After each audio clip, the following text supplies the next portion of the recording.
This is Trend Following Radio, where great thinking comes alive.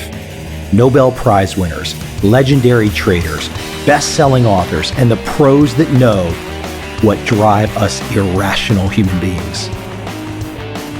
I am your host, Michael Covel. Not filtered, raw, honest. That's my passion.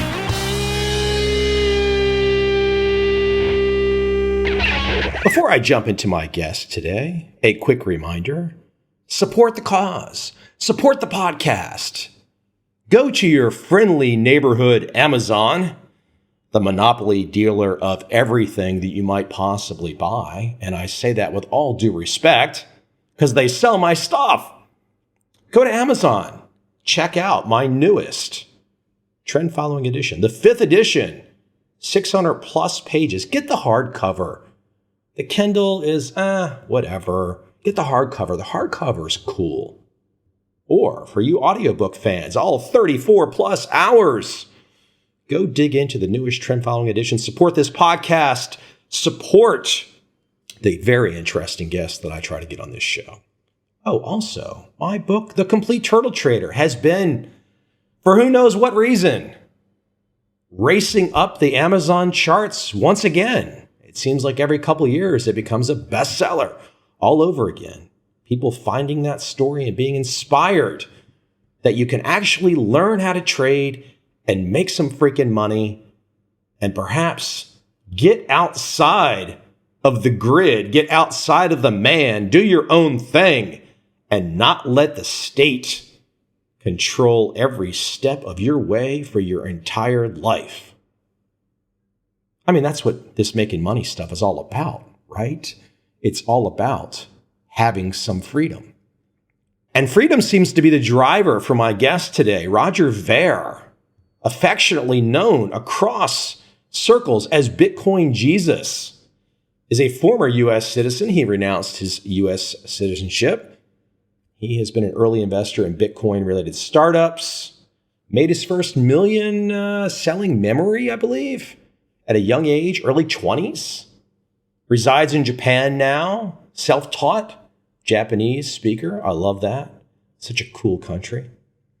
But I really think for Roger, Bitcoin has just been this great way to get his political views, and maybe political views is not really the way to phrase it, his life views, the idea that the individual matters, liberty matters. He identifies as a libertarian, as an anarcho-capitalist, as a peace advocate. And he also advocates for, as I just mentioned, individualism, voluntarism. I love the idea that Roger is pushing for in our ever more complicated world where the government is involved in everything. I love that he seems to have dedicated his life to the pursuit of getting individuals to deal with each other outside of the state system. Without any further introduction, let's jump right in. I hope you enjoyed this conversation with Roger Ver.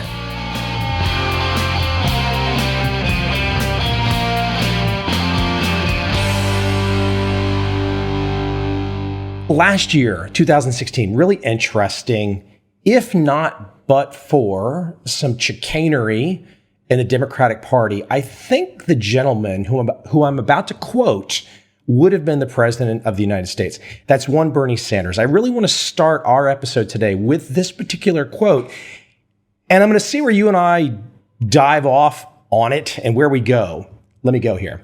You don't necessarily need a choice of 23 underarm spray deodorants or of 18 different pairs of sneakers when children are hungry in this country. End quote. Senator Bernie Sanders. Again, I really think there was a very good chance he could have been the president if he went up against Trump.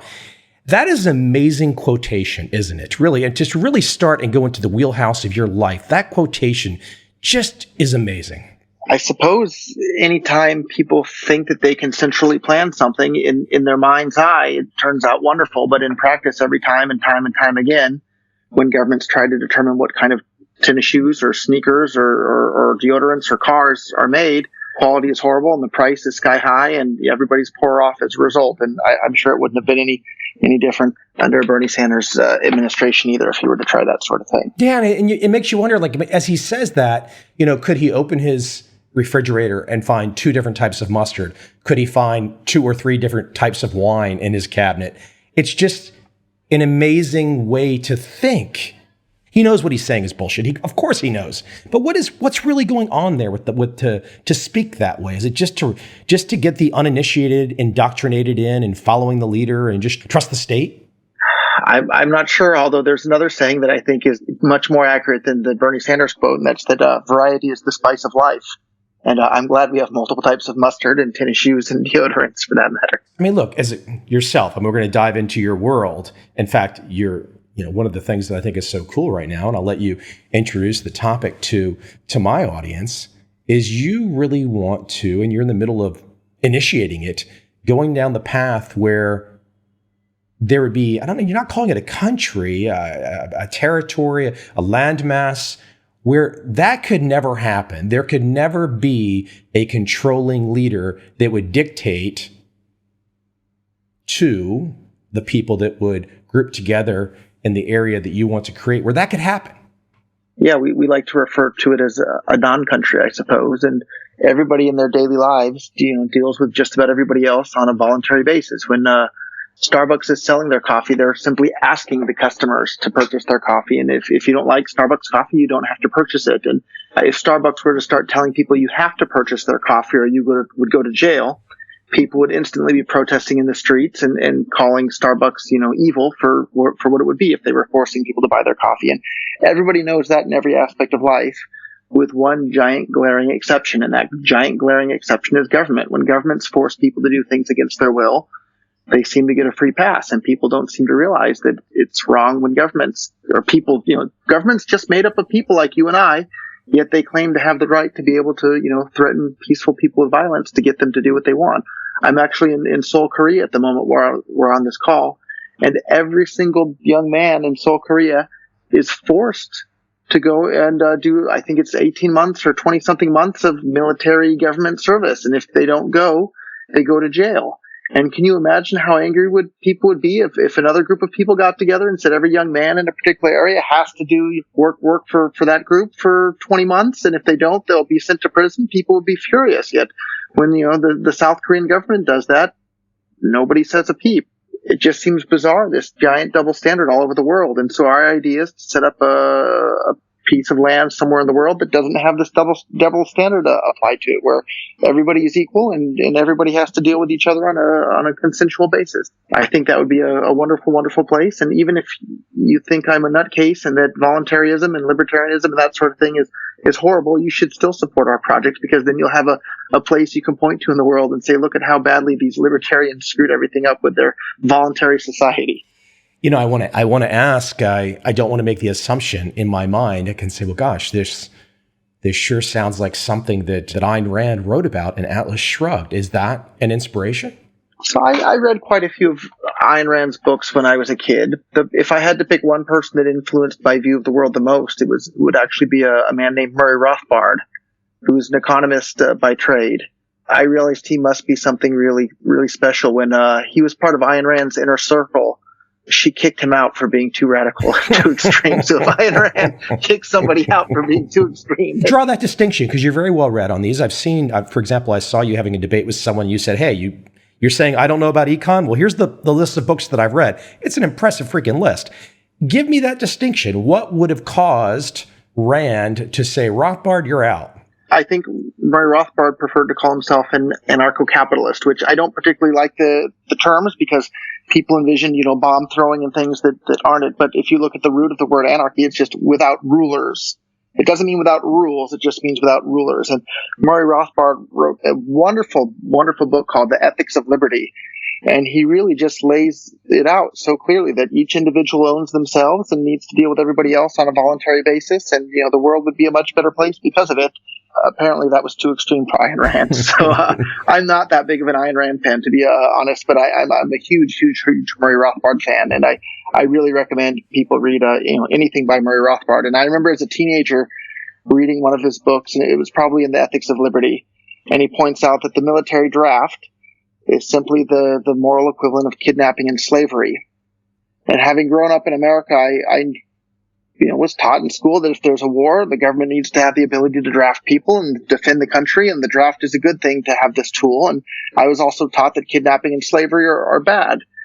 And suddenly this man was pointing out that the draft is kidnapping and slavery. And I had this moment of, cognitive dissonance where in my mind, I knew that kidnapping and slavery are bad, but I'd always been taught that the draft was okay. But now that I'm realizing that they're the same thing, and if kidnappers and enslavers are bad people, that means that these people that are claiming the right to draft people, or AKA kidnap and enslave them, they must be bad people. And, like everybody growing up in the United States, you're taught that the government is good. But if these people are claiming the right to kidnap and enslave people, maybe they're not so great after all. And it was a real turning point in my life as to how I saw the world. You came at it from the very academic and well-read way as a guy who's got a few years on you. In the early 1980s, when I was in high school, they started up the selective service again after it had been, stopped after the Vietnam War. And they started it up again. And, in the 82, 83, 84, somewhere in there, when I had to go to the post office to sign up again to essentially be ready for the draft, I really assumed that I was going to have to go somewhere to fight somebody at any moment under the directive of who knows who exactly for some unknown reason. But at that moment in time, I really thought, well, gosh, in the middle of the Cold War and whatnot, I'm probably going to die on some foreign soil under the directive of some president, whether or not I like what the plan is or not. It was quite emotional feeling to have that happen at that point in time. And if you take an even, bigger step backwards and look at the situation, what that would be, there's a bunch of strangers who you've never met, who are ordering you to go and kill a bunch of other people who you've never met. And under any other circumstances, if a stranger told you to go and kill other strangers, you would say, heck no. And you'd know that the stranger telling you to kill other strangers is a nutcase and you shouldn't follow their lead. But when they work in buildings with flags out in front of them and call themselves governments, everybody just kind of take for granted, oh yeah, maybe I should go and kill those other strangers because this one stranger in Washington, D.C. told me to do so. But no, that's crazy. Don't kill people you've never met. Certainly don't do it because other people you've never met told you to do it. Yet we're all, kind of brought up from a young age, especially in, government schools, to kind of take for granted that, yeah, you should go and kill other people if strangers in Washington, D.C. tell you to. But I'm here to say, no, don't kill anybody. Let me give a little pushback there, just because I'm sure there's people in the audience that would push back. And we can look back to, let's say, the World War II time period. I know you just came from Japan. There's an interesting situation there where we, as Americans, had to kind of go into Asia and stop something. And, you're in Seoul right now. You might not be in Seoul right now if American forces did not go in there. Speak to how you would have imagined, given your perspective here, how you would have imagined those time periods, the World War II time periods unfolding if Americans would have stayed out of it. How would you have imagined that? I have no idea, to be honest. But at the end of the day, I think changing hearts and minds are what count. And the idea that one small group of people has the right to boss around everybody else and use violence against everybody else, that's nonsensical. I think the world needs to start seeing governments for what they are, and it's just simply a small group of people that claim the right to use violence against peaceful people. And if using violence against peaceful people is wrong, there shouldn't be an exception for a group of people calling themselves a government. So I have no idea how World War II would have turned out, but I can tell you World War II would have never, ever happened at all if people had realized that other human beings, just like you and I, don't have the right to rule over all of us. They don't have the right to steal our money. They don't have the right to tell us to go off to some far off land to kill other people and potentially get killed ourselves in the process. What if they had a war and nobody came? That's what I would like to see happen in the future. I think that would also take us back to the early 1900s, and let's talk currency for a little bit. I mean, obviously, some of your notoriety has come from being quite successful as an early adopter in Bitcoin. I know you have said that you'd love to see either Bitcoin or something akin to Bitcoin, something in the blockchain perspective, become a default currency.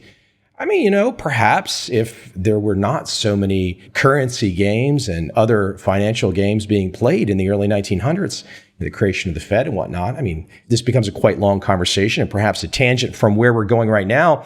It really does bring us up to modern day and the excitement. I mean, all the excitement. I mean, look, you've got this crazy label that if people have been affixing to you for a little while right now, Bitcoin Jesus. But, I don't hear that phrase and think something negative. I think, my gosh, you know what?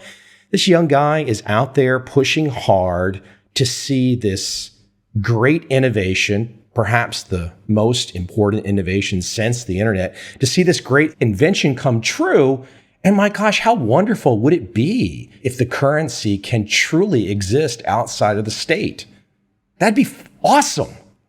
And I think it's about to happen. A few hundred years ago, if you had said that the religion, church and state should be separate, you would sound like a crazy heretic, and people literally were executed for saying such things. And today, maybe you sound a little bit like a nutcase saying that currency and state should be separate. You don't sound quite as crazy today as you did a decade ago before the invention of Bitcoin, but it's starting to happen right before our eyes, and everybody on the planet has these options now where they can use government currencies that aren't issued by governments. You are terribly interesting on many, many fronts. Sometimes when people hear these conversations, they will, it's just a bunch of people talking, put your money where your mouth is and all that kind of stuff. And most people don't. You've renounced your U.S. citizenship. I mean, you are truly at the forefront of saying, you know what? I don't know how it's all going to shake out, but you are leading by example. Whether or not people agree with you or not, you are saying it's out of whack. We need intervention. We need surgery. I'm going to take this step and I'm going this direction. Let's go. Well, life is short, and every day just goes by faster and faster. And I want the world to be a better place, so I have time to enjoy it. What better way to accomplish that than actually working towards those sorts of things? And yeah, I renounced my U.S. citizenship, but in my worldview, the whole idea of citizenship is a bit crazy. Why should you belong to any one particular ruler or one particular geographic area? We're all, human beings on this rock flying around in outer space. Just because you happen to be born on one part of that rock, why do you not have a right to go to the other parts of that rock just because a bunch of people that you've never met decided that? That doesn't make any sense. And of course, before World War I, people didn't need passports at all. They just showed up and that was the end of it. Let me go back in time a little bit so people have a feeling for your foundation. There are many names that folks can find in the news, and plenty of people have made a Bitcoin fortune that enables a lot of notoriety and a lot of platform.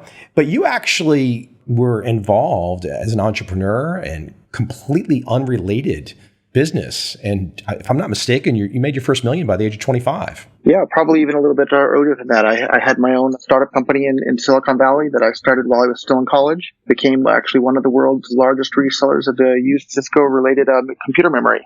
And the company was memorydealers.com. That's what put me in such a good position when Bitcoin came along. I dropped everything in regards to Bitcoin.com, but took all the capital that I'd earned from that and poured it into Bitcoins and Bitcoin startups. And here we are today.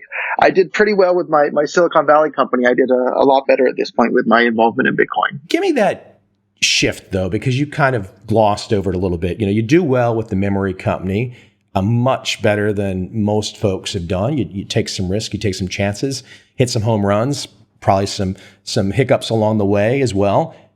What was the shift? Who shifted you? How did it happen? What was the moment where you said, you didn't imagine at that point in time that the public might be calling you Bitcoin Jesus, but what was the shift for you? Who shifted you? How did it happen? Paint that picture for me. I guess I had a couple of different things that came together to allow me to be lucky enough to be the first person in the world to really appreciate just how big Bitcoin was going to become, and who actually also had enough resources to help move those things along faster. A lot of people, when you ask them, when did you first hear about Bitcoin, they'll say, 2013, 14, 2012, something like that. Some people even 2017, maybe they're hearing about it for the first time. For me, I'd have to say I probably heard about Bitcoin for the first time in, I think, probably 2000 or 2001. Bitcoin was invented in 2009, so people are going to say, what do you mean you heard about it in 2001? And if I had to really credit a place, it was probably a science fiction book by Neil Stephenson called Cryptonomicon. And there are a bunch of people running around the world in this book with, hidden data centers. They're using this online digital cash that could be sent from person to person without using a government or any company or anything like that. What an incredibly exciting science fiction book this was. And I thought, wow, the world would have so many more interesting things happening, and it would be so much of a better place once this, online digital cash that can't be controlled by anybody comes into existence. And then when I heard about Bitcoin for the first time in 2011, the light bulb went off and said, oh, this online digital cash that nobody can control or censor or manipulate is finally here. And I'd been waiting for it for more than a decade at that point. I started pouring all my capital and all my time and effort and energy into promoting Bitcoin and Bitcoin startup. Here we are today where Bitcoin is a worldwide phenomenon, whereas initially in 2012, for example, I gave everybody in my family some Bitcoin for Christmas. And my mother was pretty angry at me, to be honest. She told me, Roger, you were supposed to give us something we want for Christmas, not something you want for Christmas. And she felt like I was kind of mocking or not participating properly in the family Christmas event. And each of them got 25 Bitcoins, which at the time was worth about $60 total. So all of them are very, very, very happy with that Christmas gift at this point. But at the time, my mother was pretty upset about it. That's great. That's great. Give me the lay of the landscape today. We've had the huge run up here this year, some volatility. This happens. This is normal in the history of markets. There's going to be ups, there's going to be downs. Give me the lay of the landscape. I think the thing that really I start to wonder about is when the state, you can correct me if I'm wrong in this thinking, but when the state starts to feel threatened, if Bitcoin gets to a point, or a Bitcoin sister or brother gets to the point where the state feels threatened, can the state just put a halt on things? So the only way to stop Bitcoin would be to turn off the entire internet in the entire world and keep it turned off. And I don't think that's a very likely scenario. And another thing worth pointing out is that it's not the state. There's, a couple hundred states around the world. I was grouping them all together under one, the state. Yeah, I understood, but it's worth pointing out that there's, a couple hundred states around the world, and even within each of those individual states, they're just made up of a whole bunch of different people with a whole bunch of different opinions. Luckily for Bitcoin and cryptocurrencies in general, even if governments did want to ban them, governments move very, very slowly. And I think we may see a tipping point that happens before any of the politicians even know what happened, where suddenly people are using Bitcoin and cryptocurrencies everywhere, and it's at that point it'll be too late for them to stop it anyhow. Would that not be so exciting to see that tipping point where the typical state leader that has donated their life to worshiping the state, milking off the state, nursing off the state, that all of a sudden they realize all that time and energy they put in for naught? Oh, I would just love to see that. Well, I think we're both going to live to see that day. I think it's coming pretty darn quickly. Especially in Japan, it's just incredible how quickly the pace of adoption is happening there, which is where I'm based out of a good chunk of the year. Yes, as speak to that. I think there was some you've an interesting young life in the sense that you've had, again, I've mentioned the ups, but you've had some downs. There's some stuff in the early 2000s where there was some kind of trouble of some sort. You ended up under state control, state confinement, and you learned Japanese. Speak to me about that. It's a tough language. I love Tokyo. Tokyo is the best. It's just so awesome. Speak to me though, what was the motivation? I'm kind of listening to you and I look through your world and I can see, and for those that have not been, to go to Tokyo for the first time is just to have your mind blown. Yeah, Tokyo feels almost like, I've never been to another planet, but it almost feels like you're going to another planet. It's so incredibly different than everything in the U.S. Even the food, and you'll see fruits that you've never even heard of in your entire life, or you have no idea what they are, but they're delicious. There are more Michelin-rated star restaurants in Japan than any other country in the world. And I didn't even know what a Michelin star was until I moved to Tokyo. I'd never even heard of such a thing. But yeah, it's easier to know what they are now when that Bitcoin goes up in value a little bit, huh? Right? That too. Although living in Japan, you hear about it quite a bit more than in the U.S. And in Silicon Valley, I'd never even heard of the term before, which is, I guess, another interesting part about Tokyo. But yeah, anybody who, if you haven't been to Japan, go and visit. It is absolutely incredible. And the rate of Bitcoin adoption in Japan is absolutely incredible. And one of the interesting reasons for that, so I've ran across a couple of different politicians in Tokyo because of my involvement in Bitcoin. And they all know that Bitcoin is invented by somebody using the name Satoshi Nakamoto. And a couple of these politicians have this nationalistic pride where they want to see the entire world using Bitcoin so the entire world can know what a wonderful thing was created by this, obviously a Japanese person using the name Satoshi Nakamoto. And so, of course, I didn't mention to them that Satoshi probably isn't actually a Japanese person. Well, I've got you on the line. I'd be crazy not to ask, because I do love the country so much as well. Speak to self-taught Japanese in state confinement. What were your resources? What was your process to learn? Was it just like, I must learn this? I mean, what was the motivation? What was driving you at that moment in time? The super, super short background story is I wound up getting a 10-month sentence in federal prison in the United States for selling firecrackers on eBay without a license. Even though the company that I was buying them from had no license, the company manufacturing them had no license, dozens of other resellers were selling the exact same product. I managed to become the only person in the entire nation to be prosecuted for selling them without a license. I'm sure it was in no small part because I ran for California State Assembly as a libertarian. I had some political views that the FBI and ATF didn't find too agreeable. And so when I first went to prison, I continued my study of economics and had more books sent in on economics and moral philosophy and that sort of thing. To be honest, it was just too depressing to read those sorts of things with my current situation in life, being confined for a victimless crime. And the other downside is you can finish, a lot of these books very, very quickly when you have all day to do whatever you want. I decided I would start studying Japanese because it's not like you read a Japanese study book through once and you're done. You have to memorize every single thing in the book, so it takes up a lot more of your time. And so I had some Japanese study books sent in, and by the time I got out, I could read and write decently, and I could speak a bit, and couldn't listen at all. That's one of the things that I learned, is that speaking and listening are two completely different skills. And so I didn't have anybody to practice speaking with, so I could speak myself, but I couldn't listen worth a darn. So now I'm obviously much, much, much better.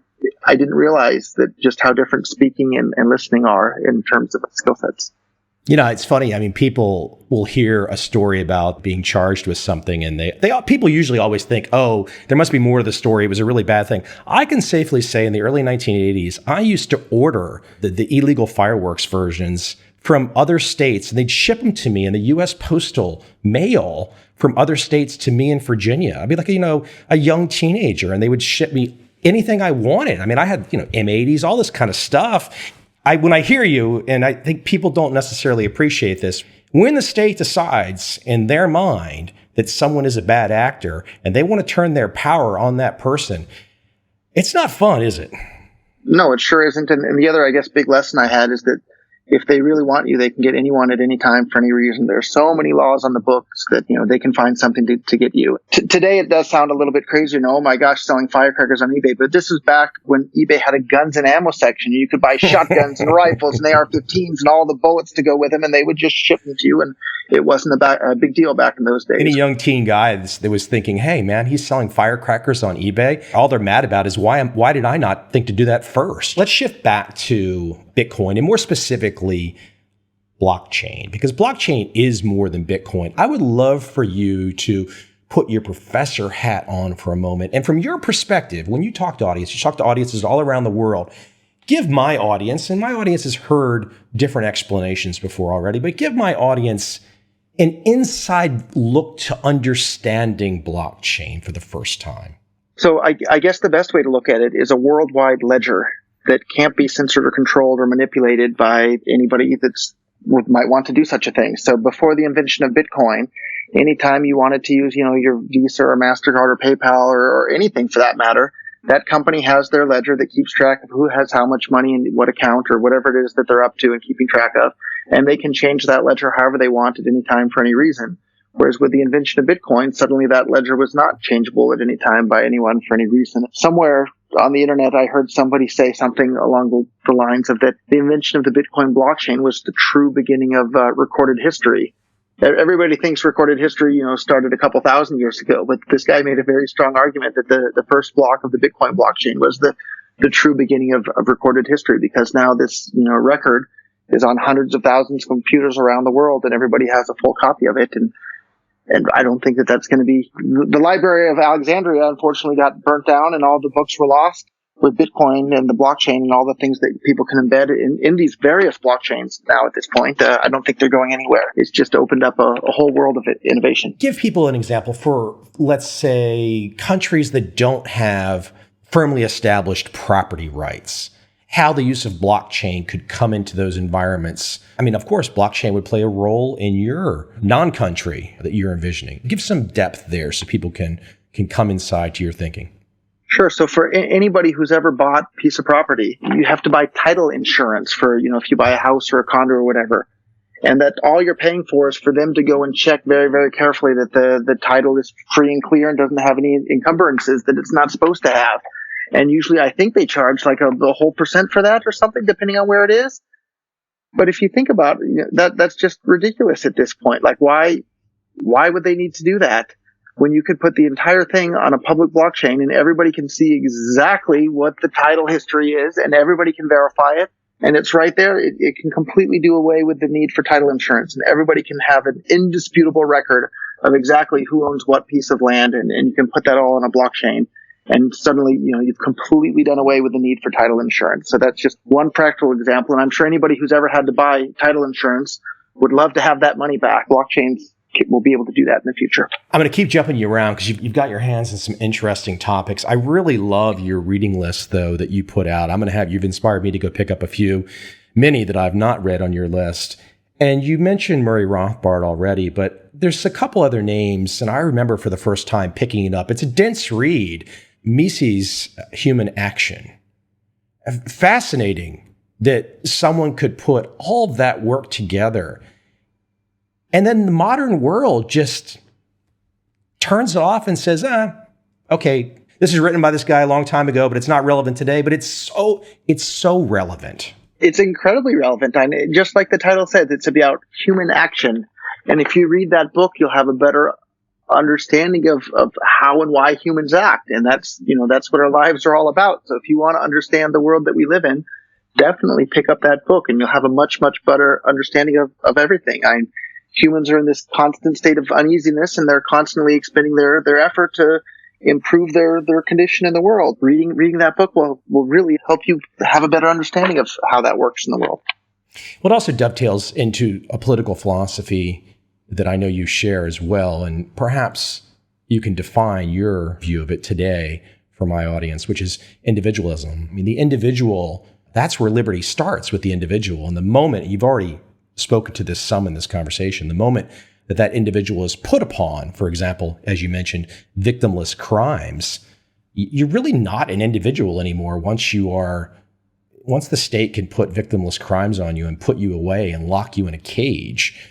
We've really just gone off in a really bad direction. Property of the state is how they view us, because they claim the right to be able to do whatever they want to us. And so there's another book that's not on that list that I put there that I have read, that's not an economics book. That list was just supposed to be books related to economics that I put down there. There's a book by a man named Larkin Rose called The Most Dangerous Superstition. He just points out things that once you have them pointed out, they seem rather obvious, but they don't. These things aren't pointed out to you in government schools growing up. And one of which is that getting together, if a bunch of people get together and write down words on a piece of paper, and even if they call those words on a piece of paper a law, that doesn't change morality. Morality exists completely outside of these words that people write down on a piece of paper. And if people get together and write down words on a piece of paper and say that it's okay to do something that previously was wrong to do, that doesn't change it. If they get together and say that it's okay to murder people, well, murder's still wrong. So it doesn't matter. And I think that's worth pointing out, that just because governments get together and say that certain things are okay or other things aren't, that's just their opinion. It doesn't alter reality one bit. If they got together and wrote a law saying that gravity has to make things fall up, well, guess what? Gravity's still going to make things fall down regardless of what law they pass. And it's the same way when it comes not only to the laws of physics, but the laws of morality. I don't think change one bit based on what politicians get together and write down on a piece of paper. Let me take you into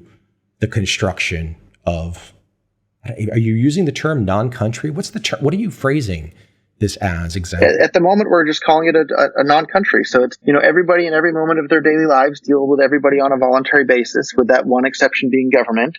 And so in this piece of land, we just plan to have it be just like everybody is on, every day, everywhere. Just deal with everybody on a voluntary basis, and there won't be any monopoly on coercive force. Let me give you the pushback, and I'm sure you've thought it through. Someone commits murder in this territory. How do these things get handled inside the thought process here? To be honest, I don't know exactly how people are going to find out. And if you look at what we have today, we have a monopoly in society called government that says because people might do bad things, we're going to do a whole bunch of bad things to a whole bunch of people for sure in order to prevent some of these bad things that might possibly maybe somehow happen. And that doesn't seem like a smart trade-off to me, but that's the world that we have today where they 100% for sure do all sorts of horrible things to people to prevent bad things that might possibly happen. I don't like those odds. I guess if you look back at time over history, governments will have an experience with one thing. For example, 9/11 happens, and then we create an entire police state that allows the government to black bag you and ship you to Romania and interrogate you for years with no due process. So it's like, some of these we can have these experiences as humanity, but it's the overreach that's so amazing. Get back to the non-country thought process, though. From what I understand, you are looking to acquire territory from other countries. Will the ultimate non-country potentially be different territories spread out across different countries?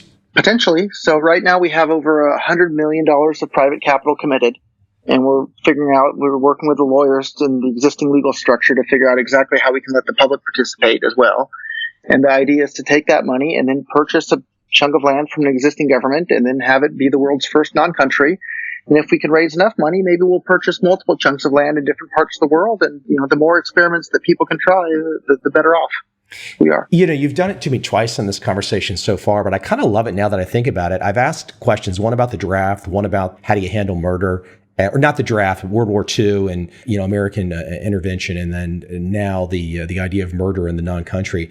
And your answers were, the first time you said it, I kind of thought, well, that's an interesting, I've done this podcast for a long time. I was like, well, that's an interesting answer. I don't know.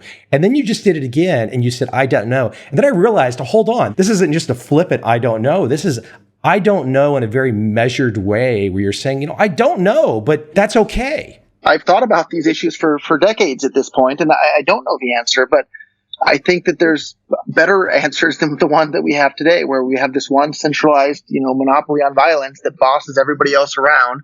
And if you don't obey them, you get hurt. I'm very, very confident that there's better options than that. I hope and think we're going to get to find out some of them firsthand in real world situations, because I'm not naive. I'm sure there's still going to be people that, steal and kill and do bad things. And the question is, how do we as individuals want to deal with those people that do those bad things? I don't think there's even necessarily a one-size-fits-all solution for the world or for the non-country. I think different people may have different answers for those sorts of things, but I think they should be free to find out. Well, I think also, too, the idea of a non-country, the way you are putting the idea out, is probably going to attract a higher quality thinking, a higher quality individual. And someone might not like to hear me say that, higher quality individual. Well, that's just not equal. That's not fair, Mike. Well, come on. This is about effort. If you put more effort in, you can become a higher quality individual, in my humble opinion. Of course, everybody should strive to improve themselves every day, day in and day out. But the fact of the matter is that, just plain simple, we're not born equal and we don't die equal. To try and make everybody equal, that's, as Murray Rothbard said, egalitarianism is a revolt against nature. It can't work and doesn't work, and it just winds up making the whole world, worse off when you even try to do such a thing. I don't know how society's going to work or who's going to move there, but we've had a huge amount of interest, and people have been contacting us, and a lot of these people are people that are already multi-millionaires that are very, very interested in this sort of thing. So that's a good place to start. Last direction I want to go today, kind of last question, last area I want to touch on. And I'm not one for predictions. Who knows what's going to happen? I mean, maybe the crazy guy, you're in South Korea right now, maybe the crazy guy in North Korea starts lobbing nukes.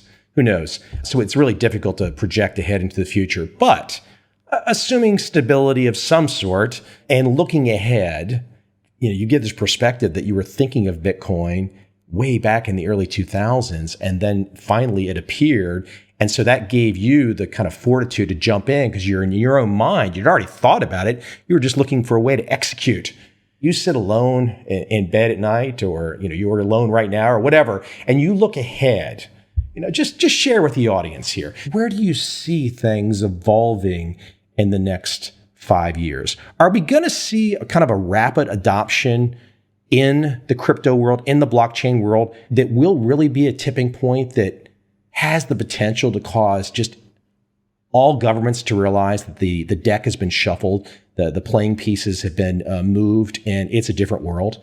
Are we really, really potentially close to that? I think we're really, really close to that. And I'd be surprised if that doesn't happen within the next decade here. And one, I guess, fun story I have in relation to this is I think that's a great thing, a separation of money and state and giving people more control over their own lives. For me, that's wonderful. I understand that there's lots of people in the world that don't think that that's wonderful, and they think that it's terrifying that governments won't have control over everything that everybody's doing. But one of the really fun parts about cryptocurrency is that it turns a lot of those people into basically libertarians in effect, even if not in philosophy. And one example of that is a friend of mine in Tokyo that I know. He heard about Bitcoin from me, and he was convinced that it was probably a good investment. And this guy is not a libertarian at all. He loves the war on drugs. He thinks governments are great. He thinks taxes are great. And he bought, I can't remember the amount, but a few $1,000s worth of Bitcoin when Bitcoins were maybe $10 each or something like that. And then the Bitcoin price spiked up to like $100. So maybe it went up 10x or something like that in the course of not too many months, less than a year. I wasn't thinking about it. I helped him get his Bitcoin, and that wasn't a problem. And I saw him again one day, and he came up to me in a panic, and he says, Roger, I need your help. And I said, what's wrong? What can I help you with? What's going on? And he said, Roger, I need you to show me how to hide my Bitcoin so I don't have to pay taxes on them. And I thought it was so interesting. Here's a person who's not a libertarian, who thinks taxes are great, who thinks the war on drugs is great, but suddenly when it comes to his own money, and he has a tool at his disposal where he thinks he has the ability to hide his own money from governments, suddenly he's a libertarian in actions, even if not in the philosophy in his own head. I think we may see a giant tipping point like that all over the world when people suddenly realize they have the ability to opt out of these governmental systems, and there's not much that the governments can do to force them back in. I think we may see a mass exodus in droves, and I think that's a great thing for the world. Building on that idea really too, I think it potentially those people that have the belief in state, maybe the state takes care of them, gives them a lot of monthly benefits and whatnot. It could all potentially force a reset there too, where those people, which are able-bodied, and if they weren't connected to the dole, they would otherwise show some grit and move ahead and develop a lot of skills and learn and produce and all that kind of stuff. It's just they're kind of seduced right now. Maybe it potentially pushes that army of people away from their place too. It's really fascinating. We could kind of go in directions. We'll just have to wait and see how it all plays out, huh? And it's going to be an exciting wait. And I hope that people don't just wait and see how it plays out. If people are excited about these ideas, I hope they'll take action to make these ideas play out sooner rather than later, because as we all know, life is very, very short. Roger, is there any particular place that you would like me to direct people to? You're easily found on the internet, whether it's in interviews and whatnot, but is there a particular website or anything you'd like people to go check out more of your world? Yeah, for anybody that's interested in cryptocurrencies and the way they're going to change the world, of course, I have to recommend bitcoin.com. And we have a team of well over 50 people now working full-time on that website to spread these ideas and spread the use of cryptocurrencies all over the world. Bitcoin.com. Roger, thank you for taking the time. I finally tracked you down. I know that feeling of jumping from plane to hotel. I wish you luck on the next leg of wherever you are headed. The journey doesn't stop. Well, thank you. And I was very glad to be on your show, and I wish you the best of luck in the future as well, and safe travels.